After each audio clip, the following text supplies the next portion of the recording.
This is educational content. We are reviewing a affidavit, an arrest warrant, as well as some police statements to discuss a true crime case. We're providing commentary to this case for the purposes of documentation, education, as well as research. Again, this is educational content for true crime. Let's go. Hey guys, welcome back to the channel. Listen, we have to talk about Timothy Busfield.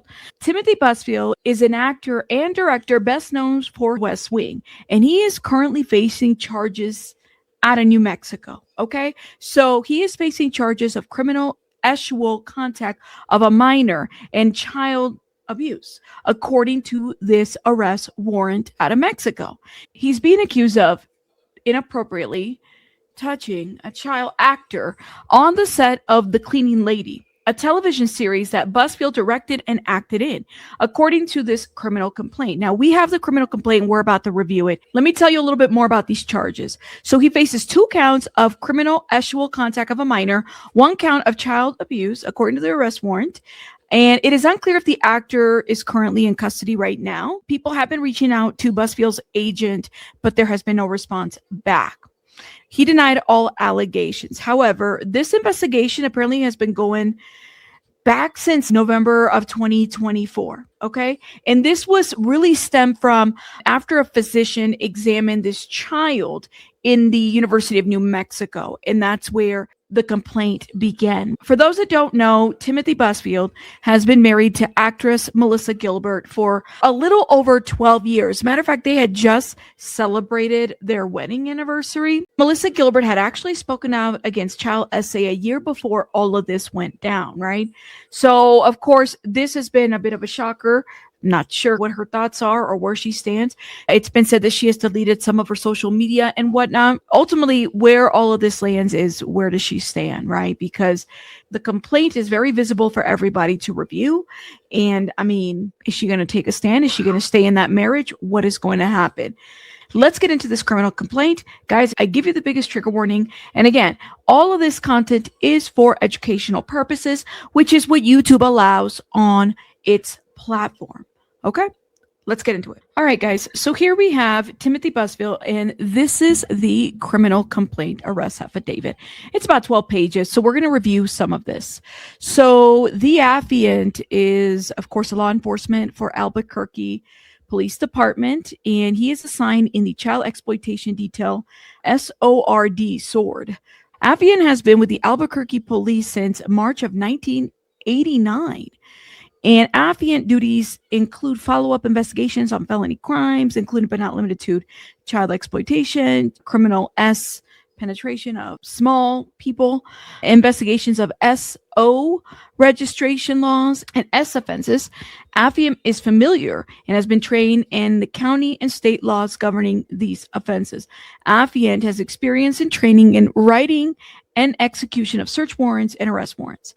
The affiant knows the full identity of the victim and his brother. However, to protect their identities, their initials will be used throughout the document. I will refer to these victims as SL, whose date of birth is, I'm going to say 2014. That's one of the victims. And then the brother is VL, and the date of birth is 2014. So both born on 2014, same birthdays. I'm assuming twins. Okay.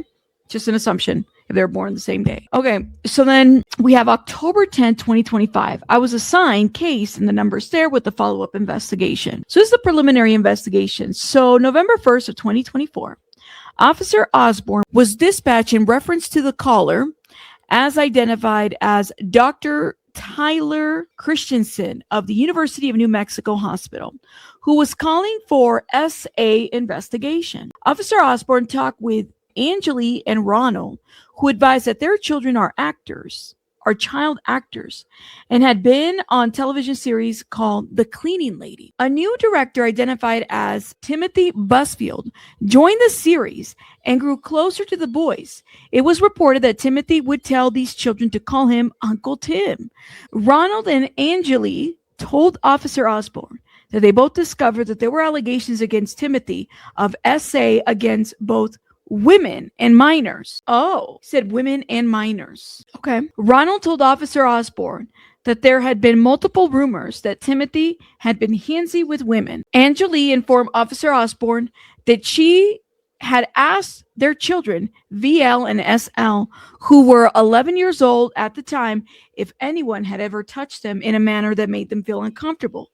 The children responded by asking, "You mean Uncle Tim?" So when the two children basically said that they were just asked, I guess, randomly by the parents, if anybody had ever touched them in a manner that made them feel uncomfortable. And their response was, "You mean Uncle Tim?" I think sounds like that's what raised alarms for these parents. Now, these two children are both 11 years old. They can definitely identify when something is happening to them. At the age of 11, based on child development, if there's no issues in child development, a child can tell you the difference between the truth and a lie. And that's based on research. When you were working in the field, that's what they teach you. A child at a certain age is able to tell you a truth and a lie. Let's keep going. Ronald went to a law firm that recommended the two take the children to UNMH, which they did. And it was reported that while at UMH, the staff there advised that it appeared that the children were groomed in reference to a CART exam. It was advised that they would reach out for a full CART exam. So that would be UNMH would be the University of New Mexico Hospital. Okay.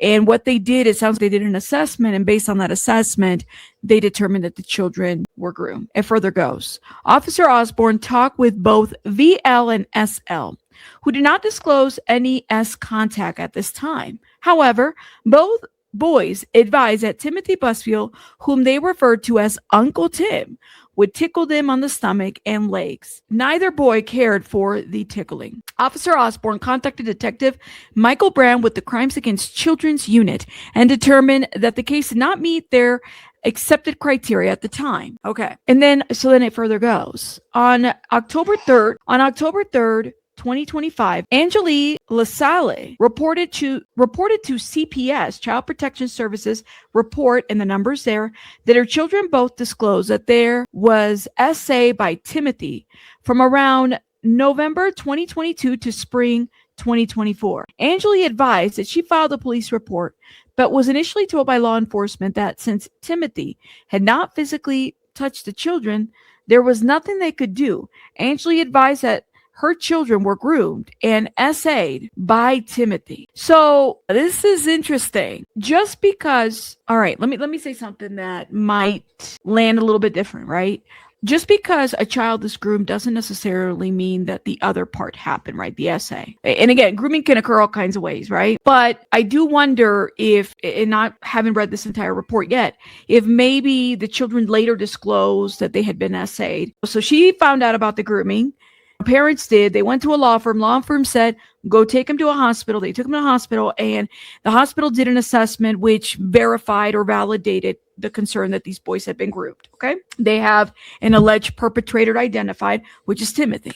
Here, we're saying not only were they groomed, but they were SA'd by Timothy. Angelique advised that on September 2nd, 2025, SL reported to his counselor that Timothy Busfield touched his area and bottom. Okay. So now we have an actual allegation of touching. All right. Now let me go up a little bit just so for the consistency of timeline and I understand what's going on. Okay. So at the preliminary investigation, a lot of this started back in November 1st of 2024.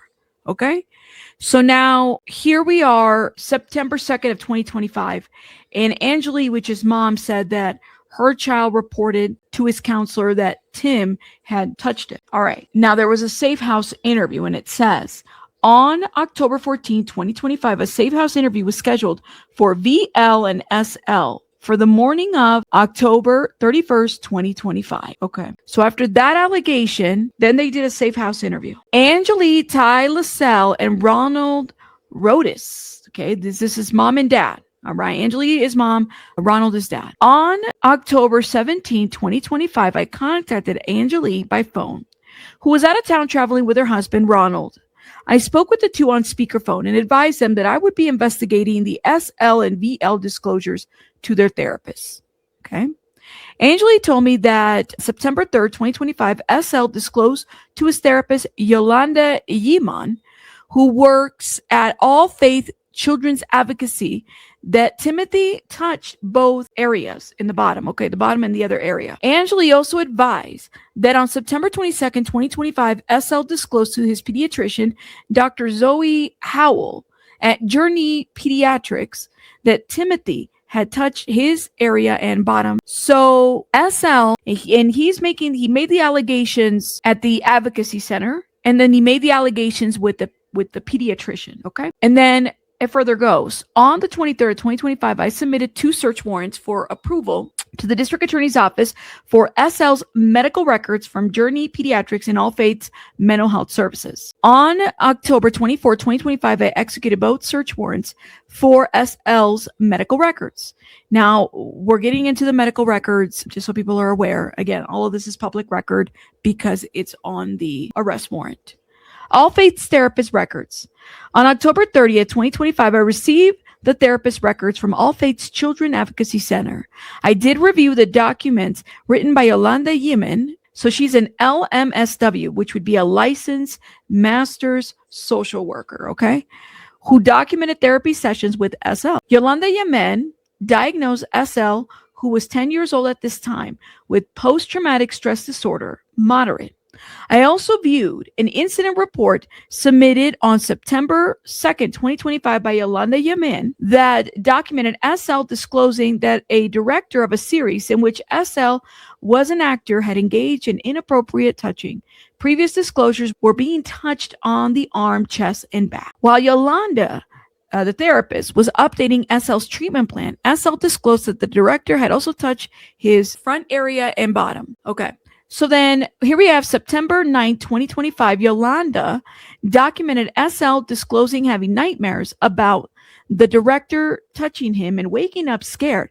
SL disclosed that the director had touched and rubbed his area 3 or 4 times and appeared to be ashamed. So, wow. So a lot of disclosures to the therapist, okay?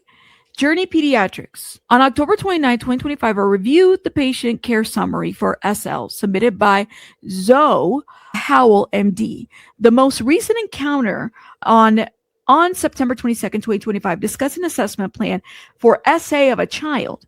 I did not find any disclosures from SL during this visit. Okay, so the investigators, he subpoenaed the records not only from the therapist, where multiple allegations were made there, but also from the pediatrician.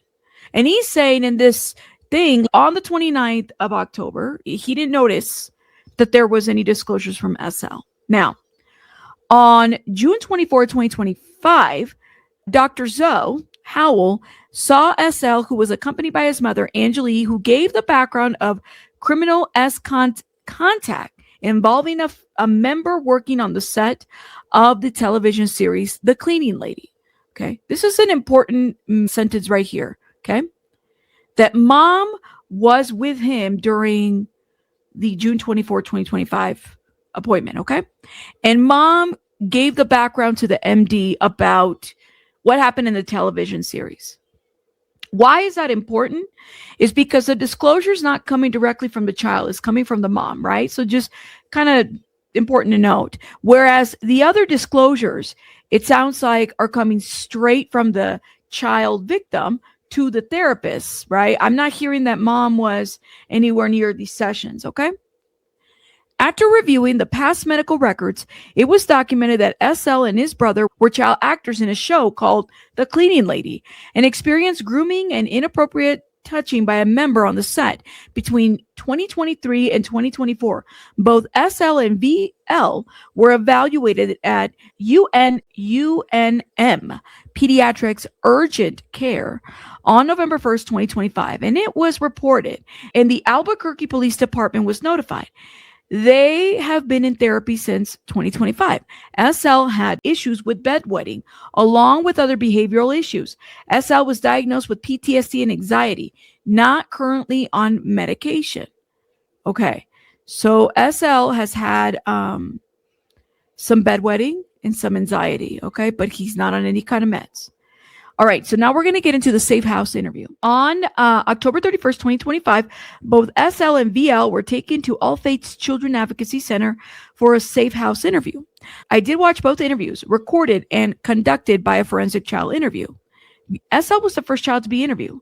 During the interview, SL told the interviewer that Tim touched him while he was on the movie set. SL told the interviewer that the first time Tim touched him was when he was 7 years old. He described it as his parents no longer having an iPad to watch the set. And when the director, who was Tim, said cut, Tim would come into the bedroom on the movie set and touch SL's private areas. SL provided a drawing to the interviewer showing how he was alone with Tim in this room. SL said that Tim would grab his waist while SL was lying on his back in the bed of the movie set. Tim would then touch all over SL's body, including his areas, where SL described his private area as where he poops and pees.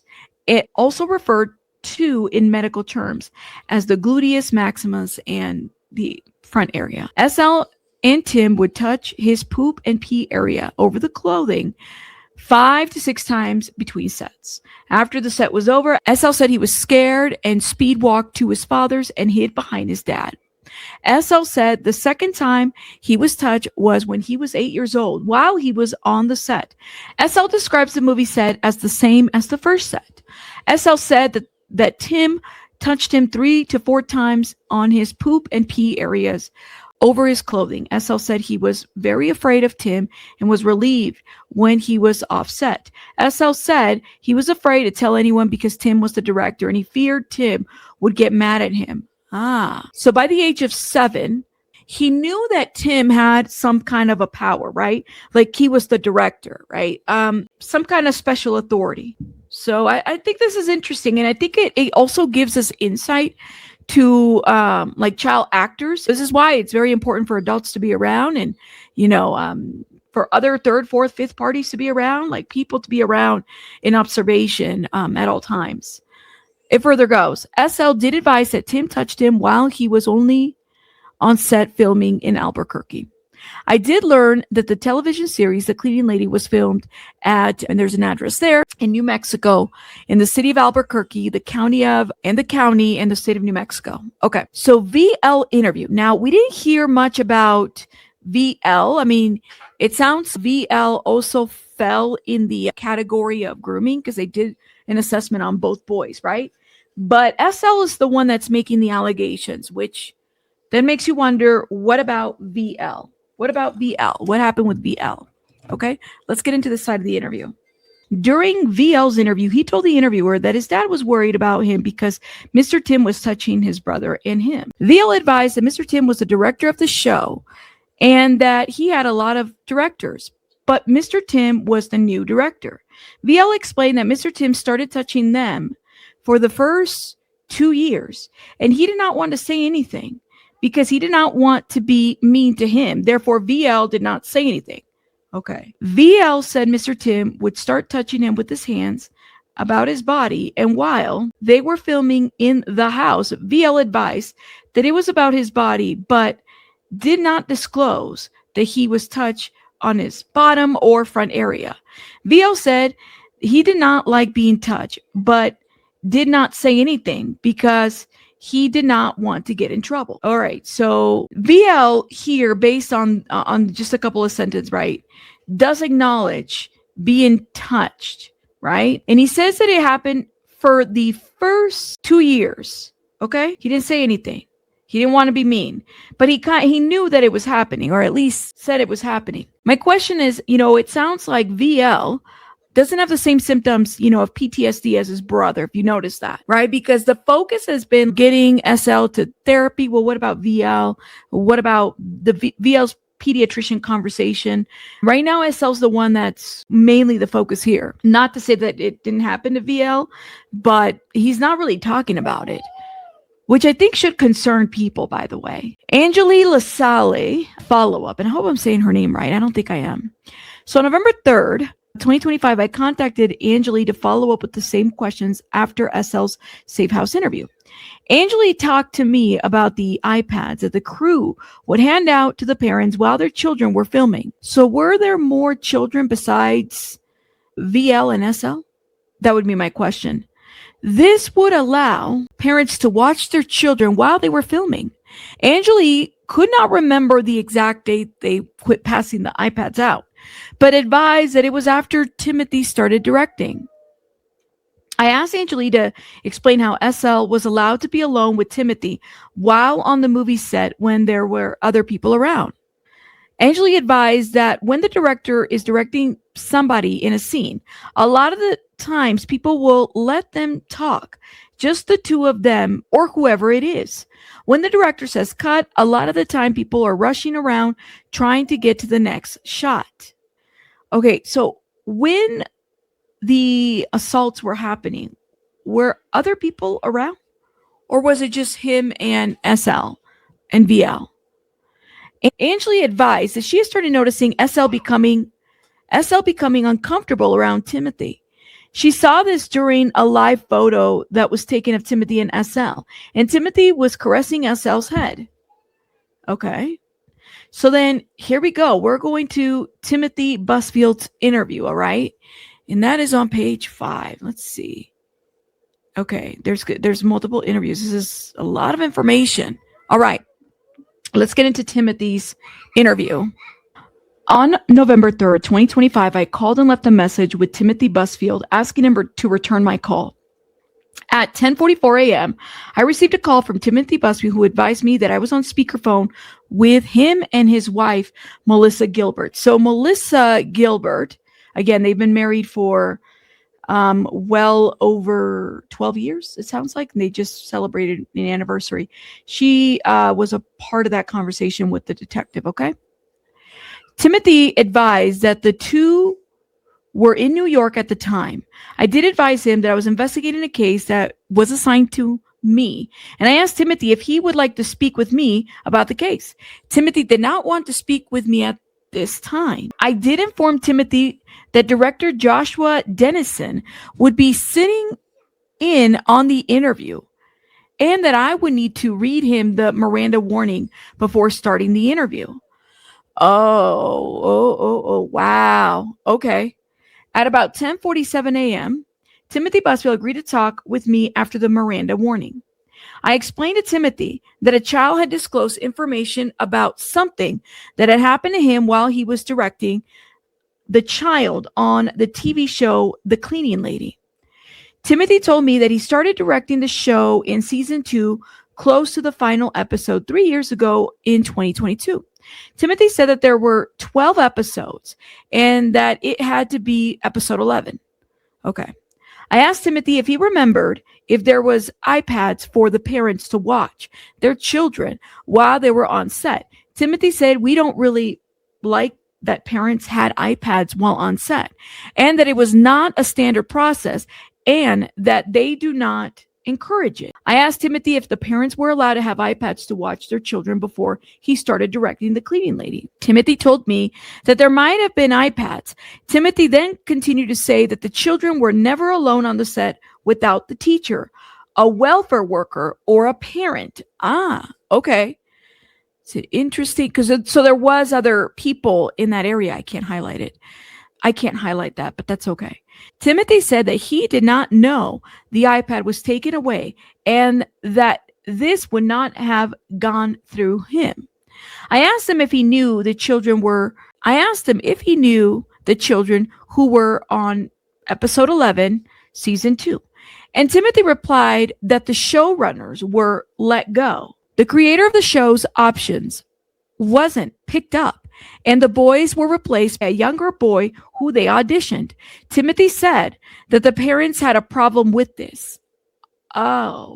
Timothy said that in the spring, he got a call from Warner Brothers saying that they were investigating a complaint. Oh, wow. Okay. So Timothy Busfield, they were let go. The boys were replaced, giving the sense that there might be something more to this from the parents.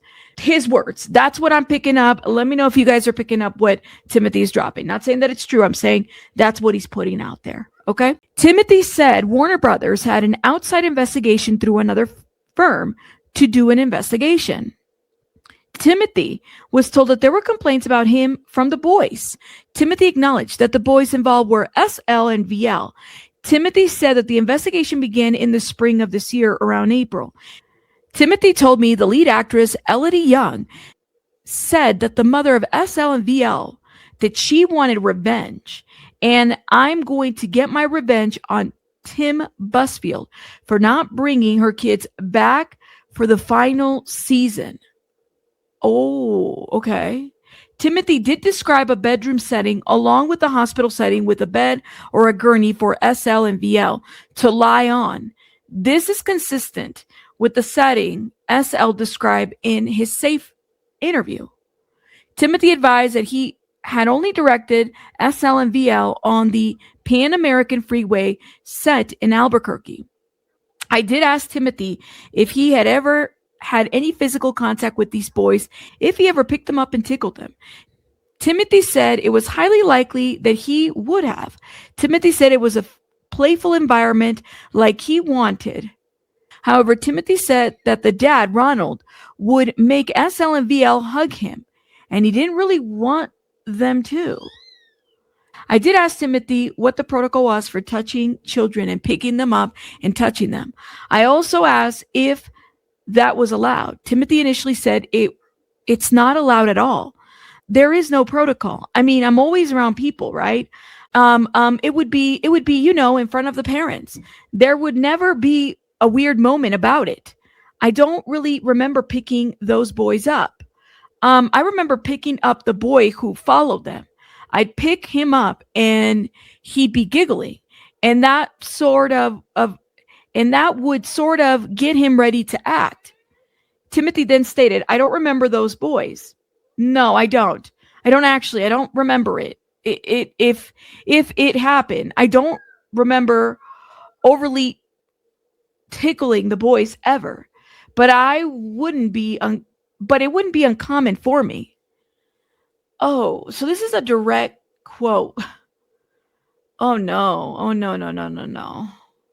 Yeah, this is a direct quote, guys, from Timothy Busfield. So he went from he remembers them, but now doesn't remember him. And then he just mentioned some actress by the name of Elodie Young, who said that the mom wanted revenge. She just happened to overhear that. That's interesting. Timothy and his wife, Melissa, did tell me that before this, they did have a relationship with SL and VL and their family outside of work. They advised that they did buy the two boys Christmas gifts and were together on several social functions. So why does he say, I don't remember those boys?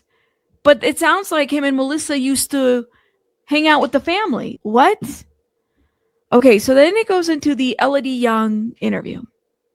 On November 5th, 2025, I contacted Elodie Young to set up an interview. Elodie agreed to meet with me at Northwest Station on November 7, 2025. I did initially advise Elodie that Tim Busfield gave me her name and said that she may have information about this case. On November 6, 2025, Elodie left me a voicemail declining to speak with me and said that she does not want to be involved with the investigation and that she would not have any information that could assist in this case. The voicemail was uploaded to evidence.com. So why did Elodie not want to speak? She's probably like, listen, I'm trying to keep my job in the Hollywoods. Wow. Like she was like, I'm done. I'm not talking. That's insane. Okay. So Taylor Trujillo interview. All right. So here we have another person by the name of Taylor Trujillo. On November 14, 2025, I was able to contact Taylor Trujillo, who was a production assistant on the television set, The Cleaning Lady, while SL and VL were on set. Taylor advised me that there would be over 100 people working during the production of The Cleaning Lady. Taylor explained that everyone had a specific job and did not focus on other jobs that were being done by other personnel. Taylor explained that it was not uncommon for groups of different jobs to be done at different times. Taylor did advise me that she remembered the child actors, especially SL and his parents. Taylor advised me that she was familiar with the rules that pertain to child actors, and one of those rules was that child should have a set teacher who would watch the children and advocate for them during the production. Taylor said that she remembered SL set teacher Lee, who seemed to lose track of what the child actors were doing. Taylor gave me an example of that SL was stopped unsupervised, riding a skateboard through a live set at one time.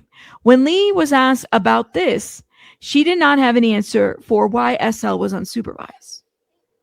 Taylor did tell me that she felt that SL parents weren't from the industry and did not quite understand their rights as parents. Taylor said that the set teachers' jobs was to help with this and be an advocate for the children. Taylor said that she has seen directors alone with child actors when there should have been parents or a set teacher with them. Taylor told me that she noticed SL and VL did not feel they wanted to be there anymore. When she first met them, they were very happy, bubbly children. And towards the end of the season 2, around the time that Mr. Busfield came in, and all of the season 3, especially SL, started acting difficult and were not happy.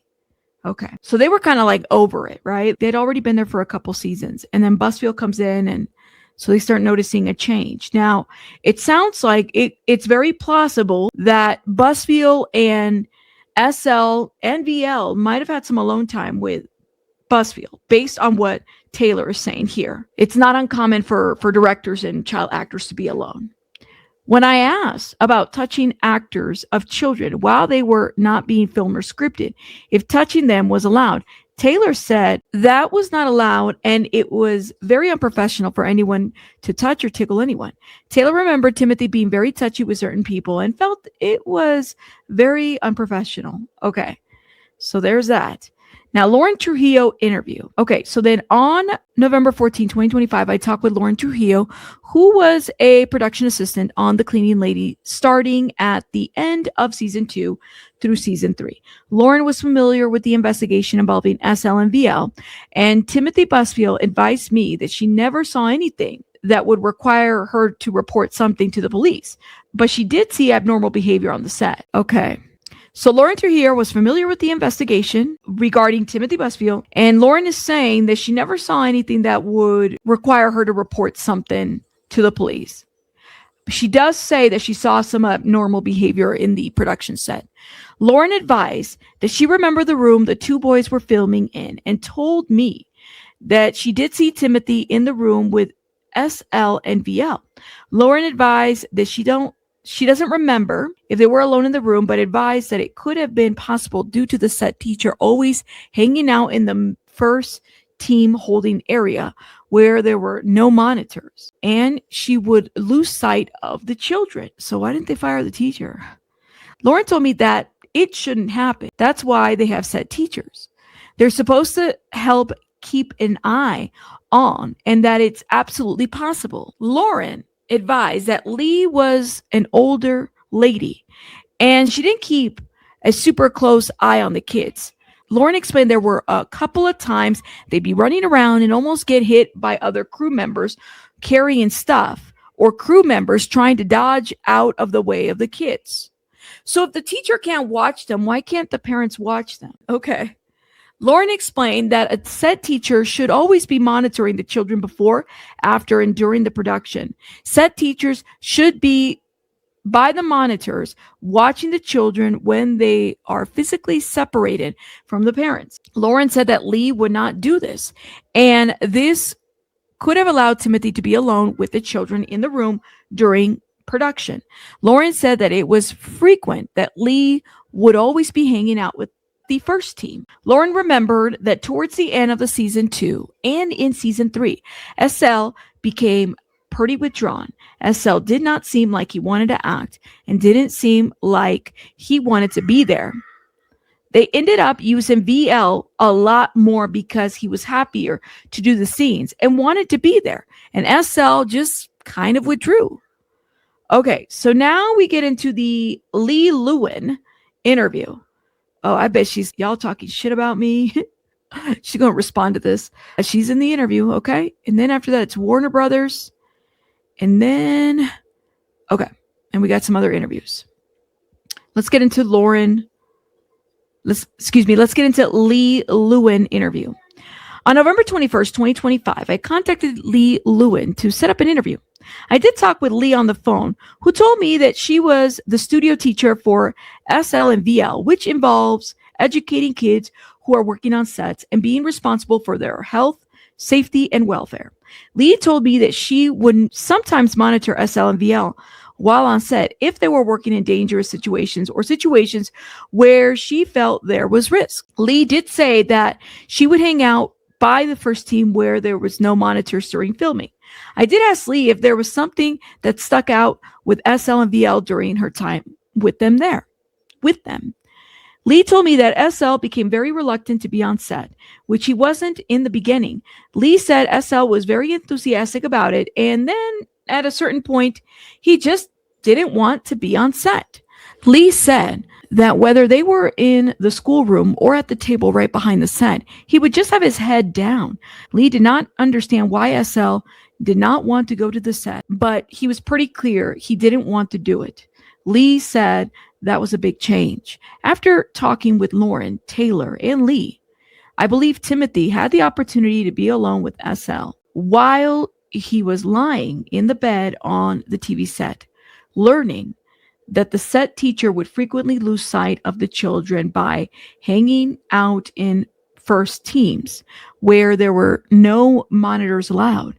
Timothy was alone and not watched during this time. Okay, so remember when I asked you guys, well, based on this narrative, it sounds like there was opportunity based on what the producer initially said. I believe her name was it Taylor, the first one, or Lauren, or both? Might have been both. I think it was Taylor. She was the first one to say that, there were times where they were alone, and it's not uncommon for directors to be alone with child actors, right? So it wasn't like that couldn't have happened. And so then the detective has assessed based on the information he's collected, it's likely that they were alone. It further goes. Warren Brothers search warrant.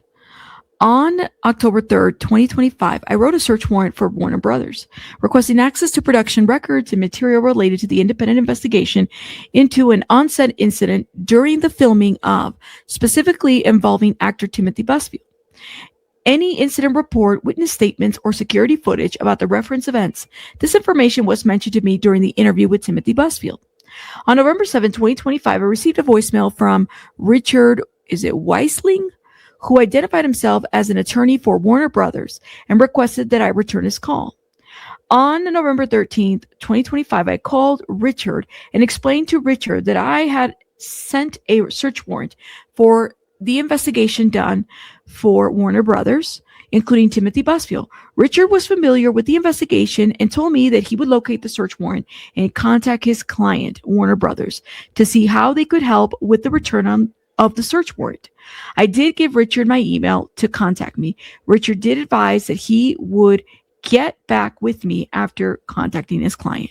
On November 14, 2025, Richard emailed me advising that he had spoken with Warner Brothers and they have authorized him to accept the search warrant and asked me to email the search warrant so they can review the warrant and respond. On November 17, 2025, I emailed a copy of the search warrant to Richard. I did request a return on the search warrant within 10 days. I explained to Richard that this information could potentially be exculpatory. On November 21st, 2025, I received an email from Richard who stated below, Detective Brown, my apologies. I got your call earlier this week, but needed to check with Warner Brothers before getting back to you. First, I did receive the warrant and have reviewed it with my client. Second, as I mentioned previously, the investigation was conducted under attorney-client privilege. Warner Brothers is working through the process of deciding whether to waive privilege and provide you with a copy of the report. I'm hopeful I will have an answer next week. We'll reach out to you again as soon as I know more. Let me know if you have questions. Bess Rich. So this is Richard Westling and it says partner. Okay. So it sounds like there's more email exchanges. On December 18, 2025, I received another email from Richard after I inquired about the return. Below is his reply. Detective Brown, hope my email finds you well. My client has continued its internal process of evaluating whether to share the investigation report in response to the search warrant, despite the privileged nature of the report. I would like to speak with you about our current thinking when you have some availability. Please let me know if you have time for a call tomorrow or early next week. Ooh, okay. So, that was the email before that was November 21st. And then the detective emails, right? He's not hearing back. So now here we are, December 18th. This says independent investigation. It must be the Warner Brothers investigation. Let's get into this. On December 31st, 2025, I received the independent investigation request in the search warrant to Warner Brothers. I did review the independent investigation prepared by Christina McGovern, who works at Solomon Law. This document was prepared on March 31st, 2025.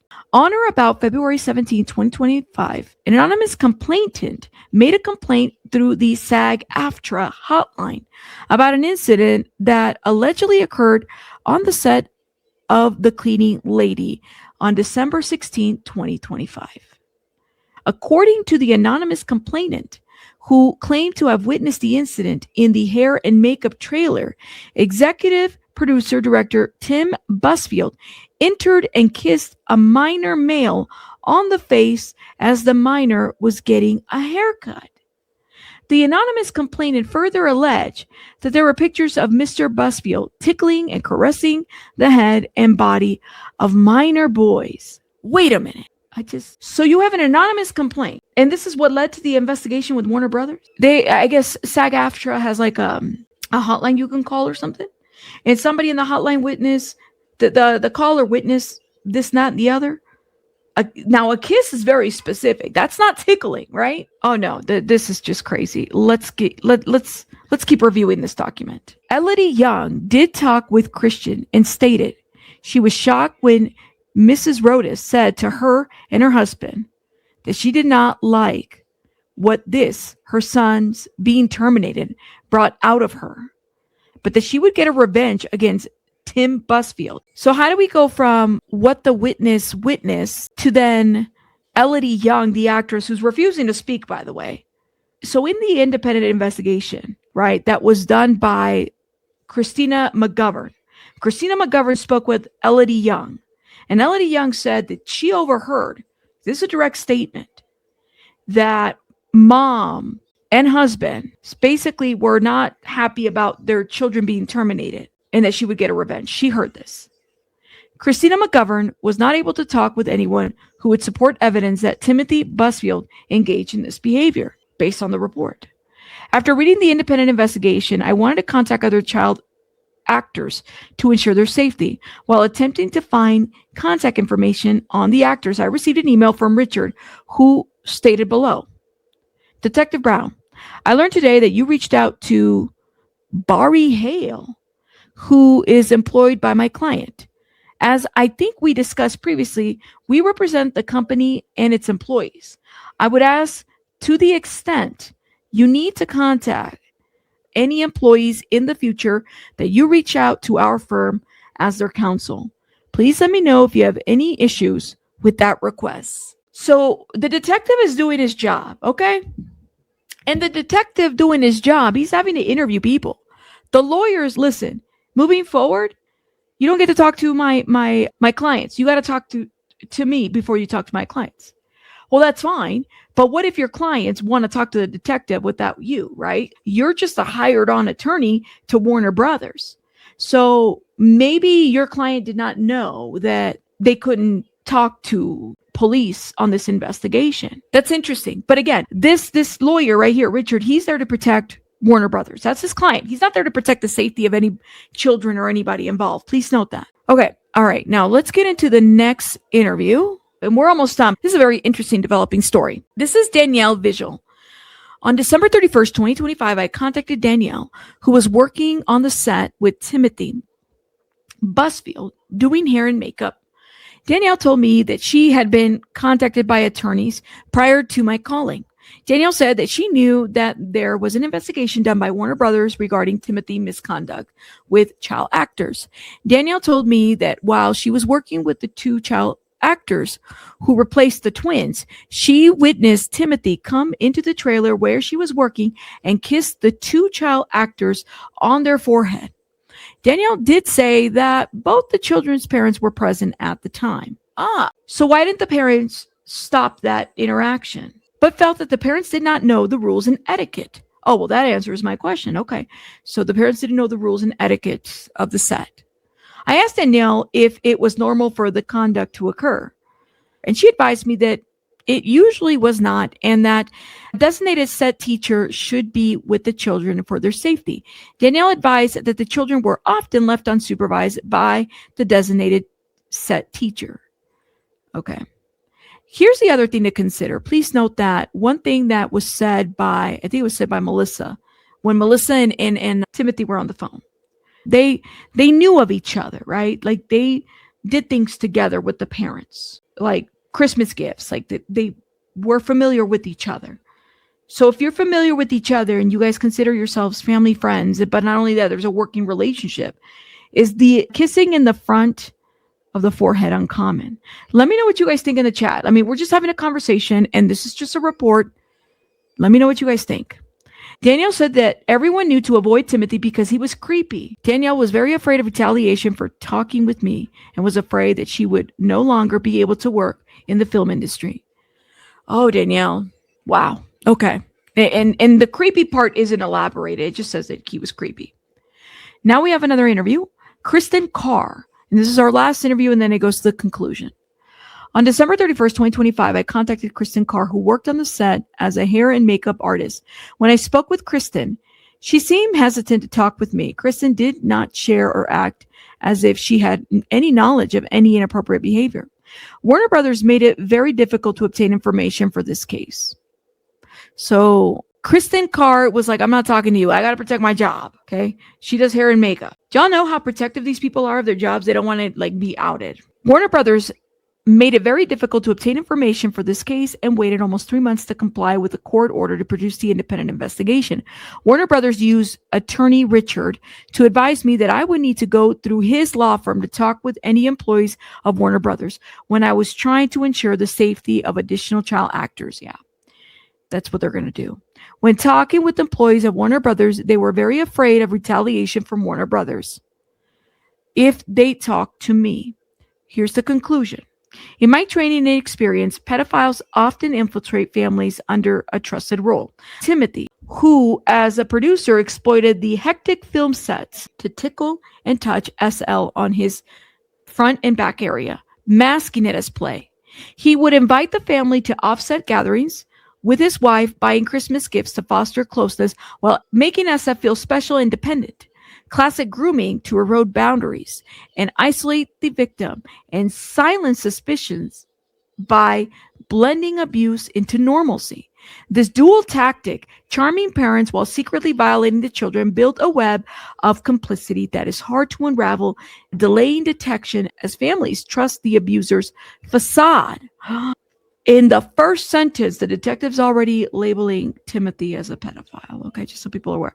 I'm reading an affidavit, okay? I didn't say it. I'm reading the affidavit.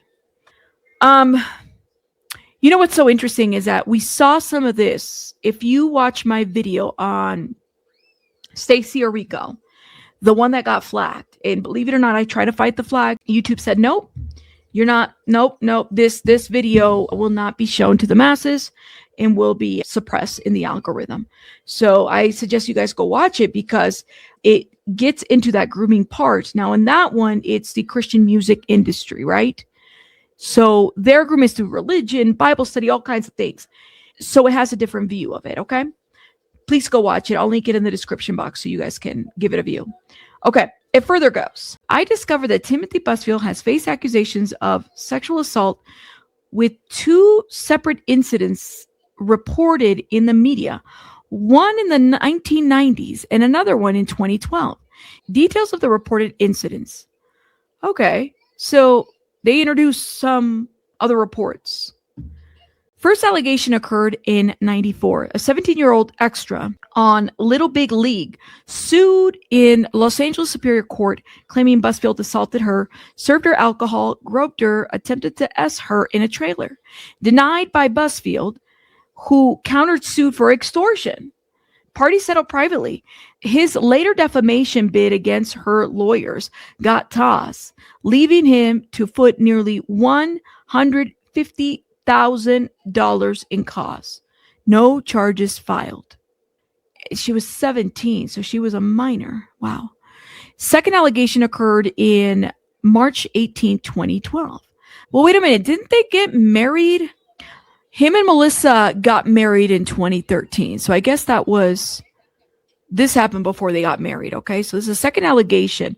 March 18, 2012, a 28-year-old woman accused Busfield of battery in an LA movie theater, alleging he slipped hands under clothes, touching areas for 4 minutes. Police took the report under code 243.1, but prosecutors passed due to slim evidence.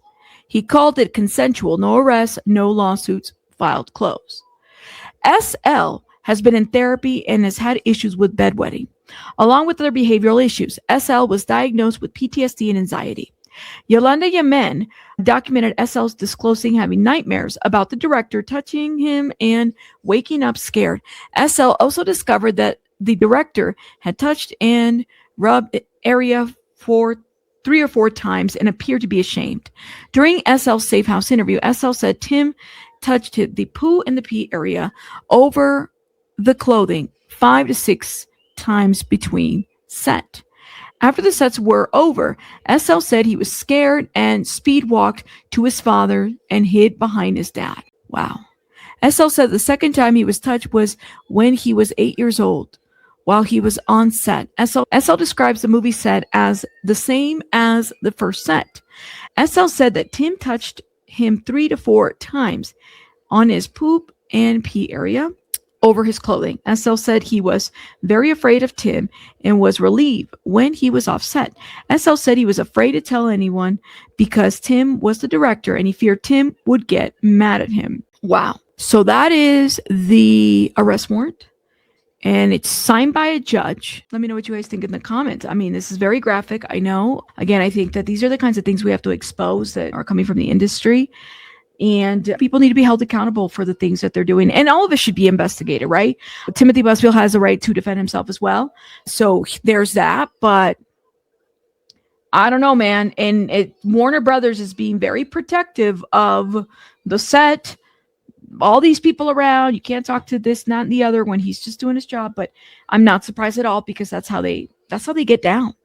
Let me know what you guys think in the comments. I'll see you guys on the next one. Bye, guys.